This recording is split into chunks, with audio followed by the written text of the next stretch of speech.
January 27th is International Holocaust Remembrance Day. To mark the day, many Jewish leaders and others are taking their picture with a sign saying, "We remember."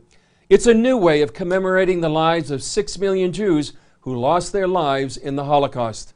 Many also remember the Holocaust through one of the most moving films of all time, Schindler's List. The movie shows how Oskar Schindler saved nearly 1,200 Jews during the Holocaust. And here in Jerusalem, Christian leaders recently met one of Schindler's survivors during a seminar at the World Holocaust Remembrance Center, Yad Vashem. At the end of Schindler's List, made in 1993, the survivors placed stones of remembrance on his grave in Jerusalem. Today, Eva Ratz is one of those survivors. As a young child in 1945, she was numbered 201 on Schindler's List. Her mother, Fela, was number 202. They asked me in Poland, how did you survive the Holocaust? I say, first of all, the Almighty God. Second, my mother. And third, of course, Oskar Schindler. Ratz addressed Christian leaders at the gravesite. I loved Mr. Schindler, her director. All of us loved him. An angel of mercy, really. We knew exactly what he's doing and how difficult it is to do it. Ratz later told the group about surviving the Holocaust and life in the camp before she met Schindler. The Germans were terrible. 25 lashes on the behind was every day. They hang people in the Appelplatz every 2 days. With no reason. I think that Hitler and the Nazism really convinced them that really, they are not human.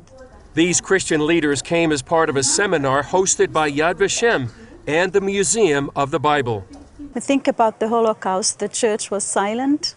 We don't have to be silent today. Susanna Kokkonen leads the seminar for Christian leaders.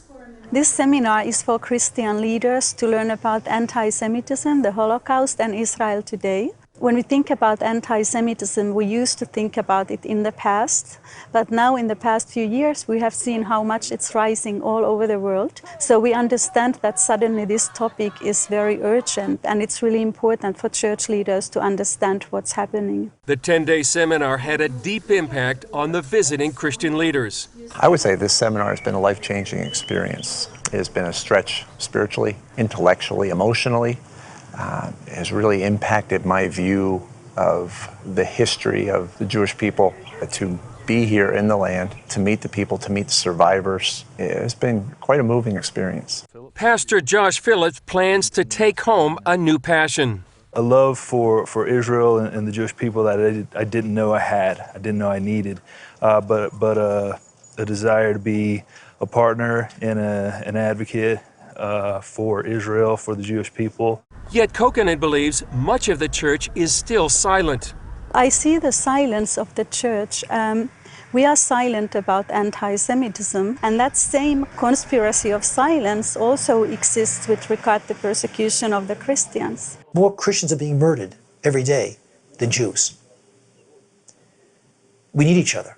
There is a clash of civilizations. Yad Vashem's Ephraim K. sees world events forging a bond between Jews and Christians. We both have to work together because this is something that affects us all. And we have to know what the dangers are in fundamentalist, radical, extremist Islam. Evil cannot be overlooked, especially after the Holocaust. Andy sees the value of these seminars. When we come in contact with these evangelical pastors, it gives us hope. Israelis as Jews living here in the Middle East, we're in a tough neighborhood. It's not easy, but they give us a lot of support, a lot of optimism, which is important. And they embrace us and we embrace them. It couldn't be better. Ratz agrees. I want that everyone will know what Schindler was. Schindler was not a Jew, he was a Christian, and I'm sure that many Christians, maybe they will do the same. I believe in Christians.